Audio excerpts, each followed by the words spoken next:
Hey all, welcome back to this week's tutorial. As you may have noticed, hair's getting a lot longer, beard's getting longer, but enough about me. Let's have a look at the work that you guys have submitted. Now is my time to shine.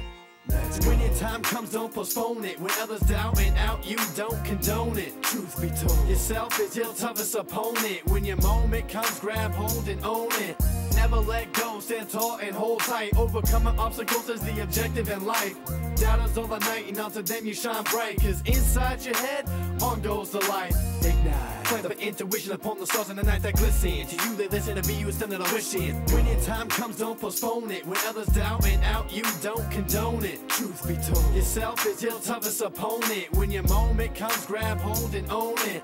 When your time comes, don't postpone it. When others down and out, you don't condone it. Truth be told, yourself is your toughest opponent. When your moment comes, grab hold and own it.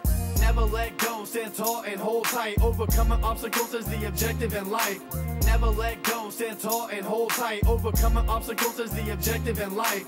Doubters all the night, and onto them you shine bright. Cause inside your head, on goes the light. Doubters all the night. As always, fantastic work. Keep it coming. I look forward to seeing next week's submissions. Now, today's lesson is going to be on the artist Lucy Arnold's. Just like we did with the previous artist, I want you to do the research page on them and also a response to one of her pieces. Now, today's lesson is actually we focus around more colour than necessarily drawing. What I would like you to have an opportunity to do is to develop your colour theory and your colour work, and hopefully for some of you who have got the equipment, through watercolours like I'm going to do today. So without further ado, let's go. So before I start drawing, same as always, I want to talk about the equipment that I'm going to use. So first of all, normal pencil. You don't need any fancy drawing pencils for this one because it is going to be colour. That will be enough for you to be able to access the task.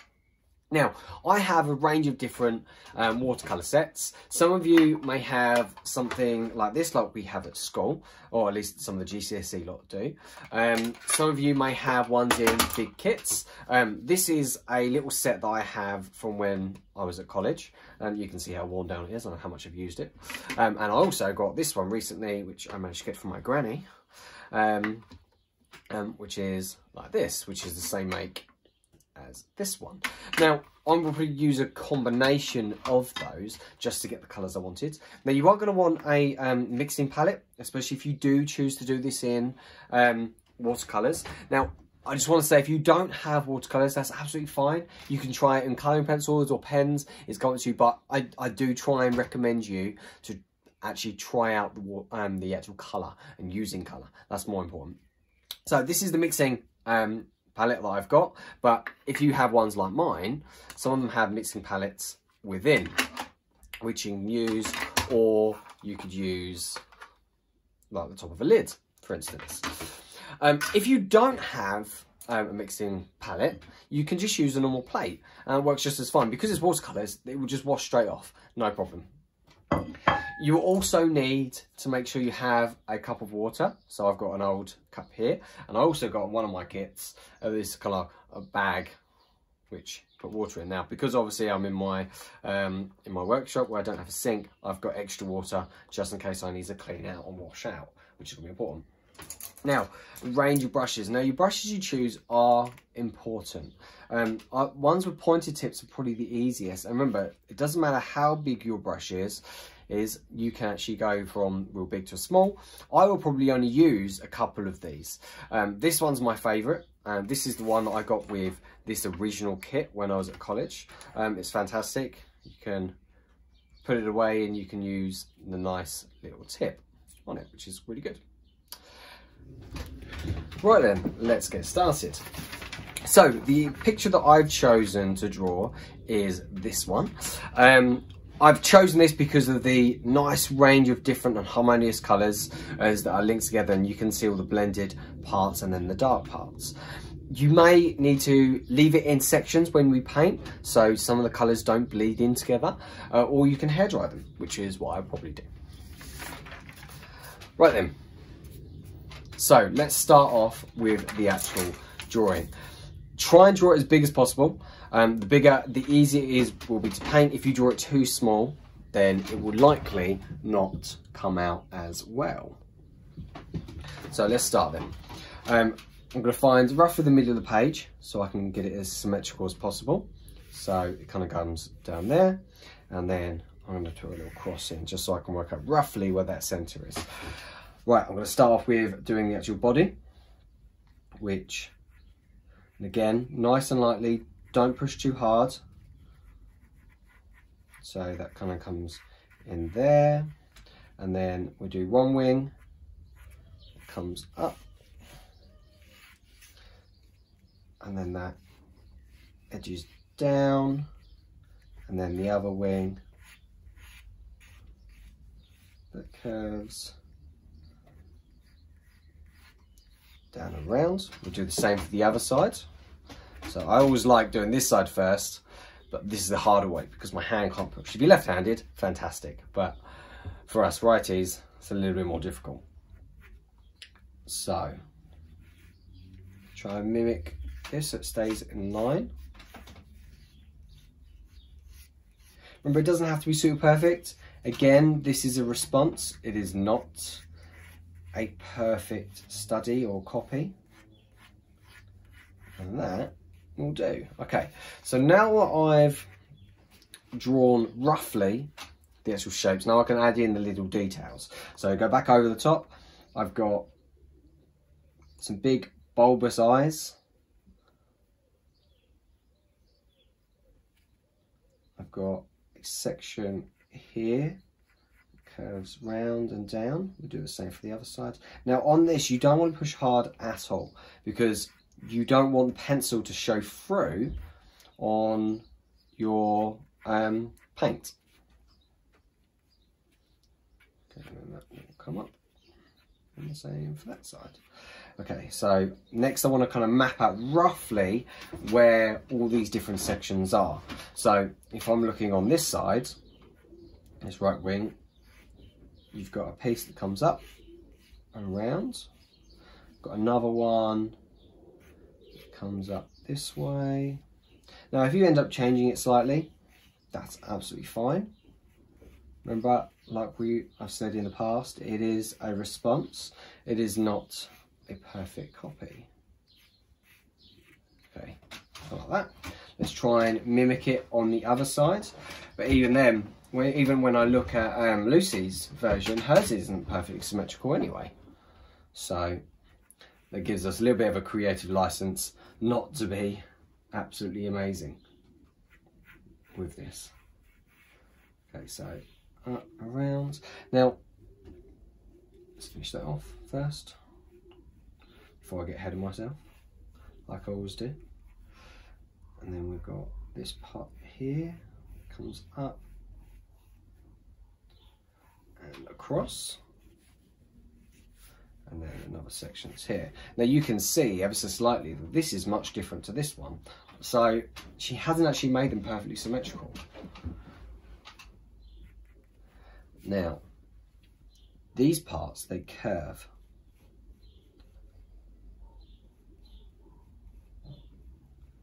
So we want to put those curves in. So it bulbs out.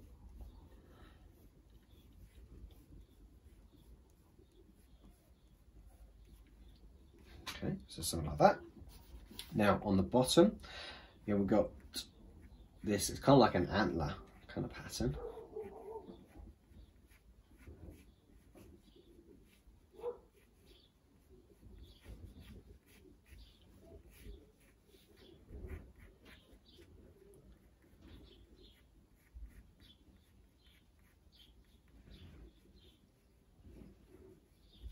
I'll go on the other side. Again, this one's very different, which I really like. I actually like the fact that it's not exactly the same. And it does mean that you can be much more fluid with your drawing and change it.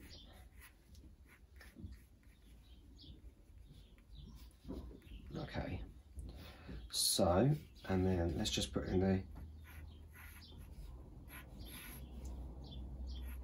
the kind of veiny grooves in, something like that.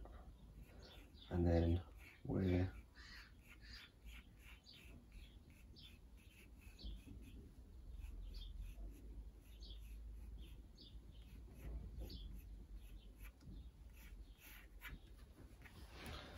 it's kind of flowery.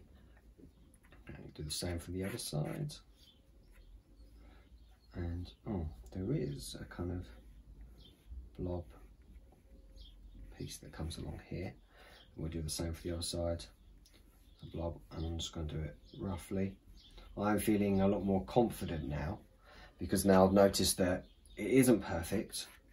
It means I don't have to be as perfect when I do mine. It kind of like relieves that kind of stress or that anxiety and worry about trying to get it as amazing. Remember, it is just a response. Okay, so curve that round. Try not to be too hairy. Remember, try not to draw it too heavily either. Okay, so there we go. Now, as always, I will try and paint a section so you can see, and then I will speed up in between those different parts, so that way you don't have to watch me for the next 45 minutes, an hour, or however long it takes me to do this. Now, just before we actually start, remember, when we paint and using watercolours, it's all about using water. The more water you add, the the lighter it goes, but then the less water, the darker it is. So to give you an example, so I've got a lot of water. I've just dipped it in my cup. Now I'm going to use one of these colours. Now I've only put a little bit of water in this, and you'll see that this is quite a vibrant dark piece. Now if I want it even darker, I can reload up, don't add any more water, and I can make it even darker like that.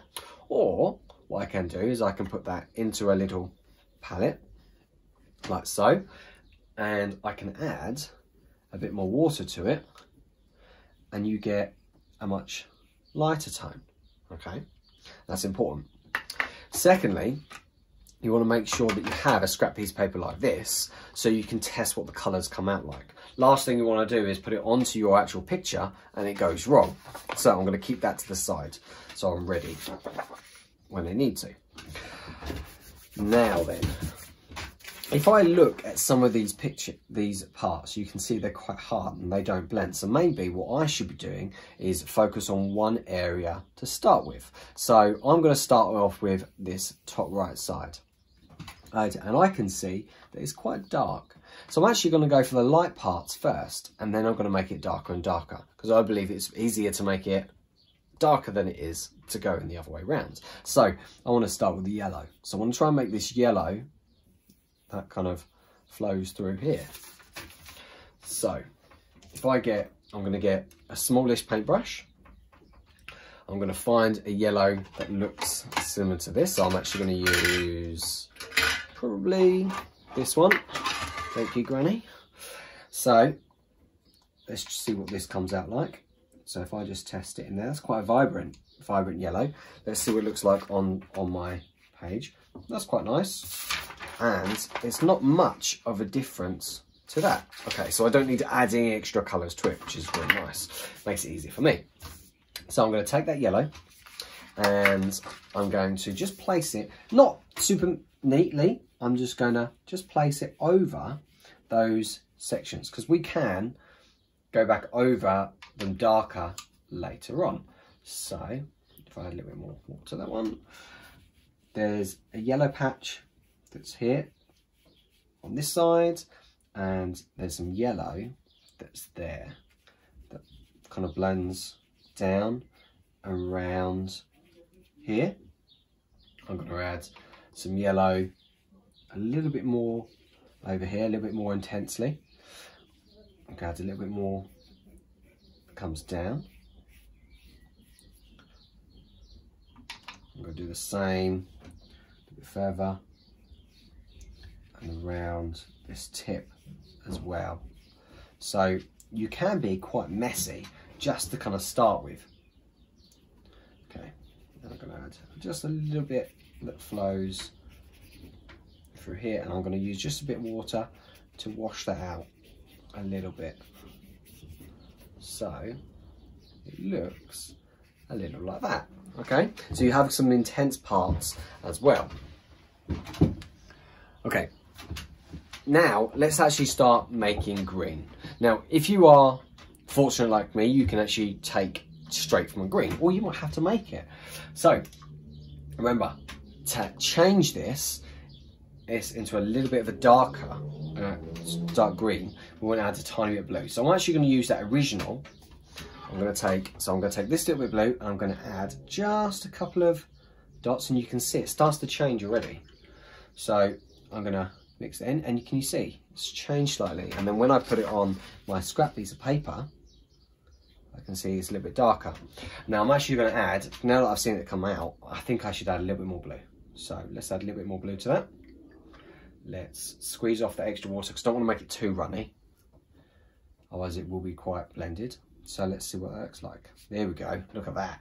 So now it's a completely different colour by mixing those yellows and the blue. Okay, so looking back at my picture, so if I can see that I've got this green around here and here, so I'm going to take this and I'm going to apply it to those areas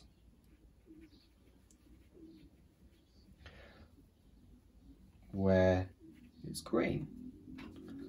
So I'm going to go in here, I'm going to bring it down like so. I'm going to bring it this way. Now, if you like what's happening to me, I'm probably going to need a bit more green, so I'm going to have to mix some more up. So quickly a bit more yellow, I'm going to make a little bit more blue.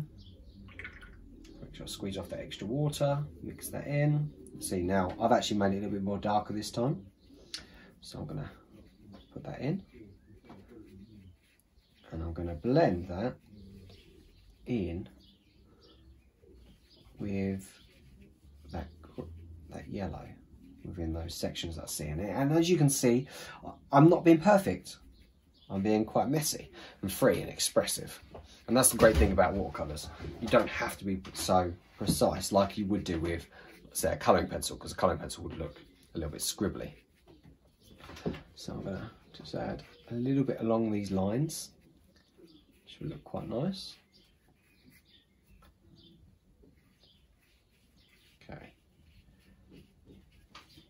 Right then. Now what I want to do is try and add this kind of intense blue. So I'm going to see what my actual blue looks like on its own. So kind of looks like that. And I think that's too, as you might be able to see. I'll move that over. So you can see that's quite bright in compared to this. This is a little bit dark. So that's not quite the blue that I'm after.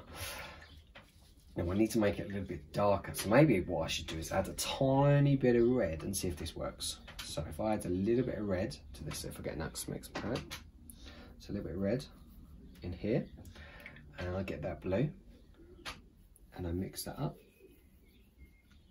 See what that comes out like. No, let's try a little bit more red. I don't want to go too purpley, so I might have to try and test this. So that's gone too much. So I put a little bit too much red in. So what we're doing is going to add a lot more blue.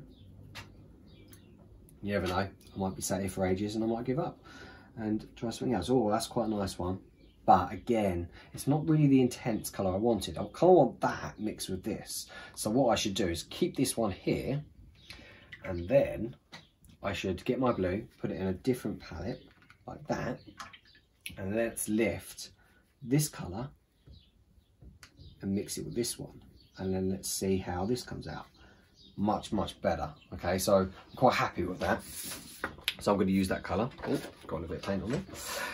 Now, oh, little tip, so you see here, it's because I had accidentally spread in, I had a little bit underneath my page. You can actually get rid of these by using just a little bit of water. So if you get nice clean water, you can actually lift that up and wash it out. And especially if you have a bit of tissue, it will wipe as well. Now, what do I do with tissue? Yeah. So, and you can lift that off, and you can basically rub out that paint that you didn't want, as long as it isn't too thick. There you go, and I've practically cleaned it up. Right then, so let's start with this light colour and start adding this blue in. Now this is where I've got to be a little careful, because I don't want to go below that line, ideally, because that would not be good. So I want to be very careful. So on this, now I'm going to purposely let some of this paint kind of pull, so it doesn't get spread out, it stays thick. So when it dries, you get these little kind of like rings around to add a little bit more of a feature to your work.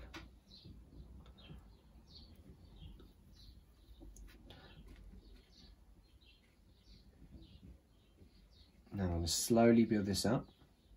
Now if you're doing it as slowly as I am, you'll see that it should dry quite quickly, especially on a nice warm day like today.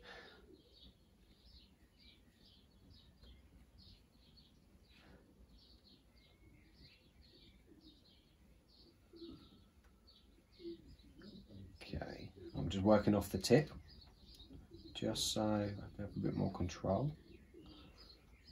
Right, so I need to make it a lot more intense now. So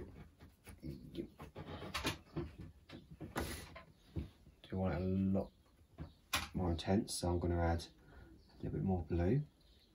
And this time, because it's slightly wet, I can just bleed it in, and because I did that line, it won't really spread out. It will stay within the area. As long as I'm quick, I can drop that paint into those wet page parts and it'll bleed ever so slightly, so you get a nice kind of effect. Okay, so hopefully you are getting the idea of how to build up this paint. And what I'm going to do is I'm going to stop the video there, and I'm going to speed it up so you can see how I completely build this image up. Okay, see you in a bit.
Okay then, so that is all. Hope you enjoyed it. Remember, take your time, be careful with your colours, blend it really nicely using a range of tones, and you can, as some of you may have noticed, I went over with a little green pencil, but you can use any kind of pencils and you can use a bit of mixed media. It's completely up to you. I look forward to see you next week.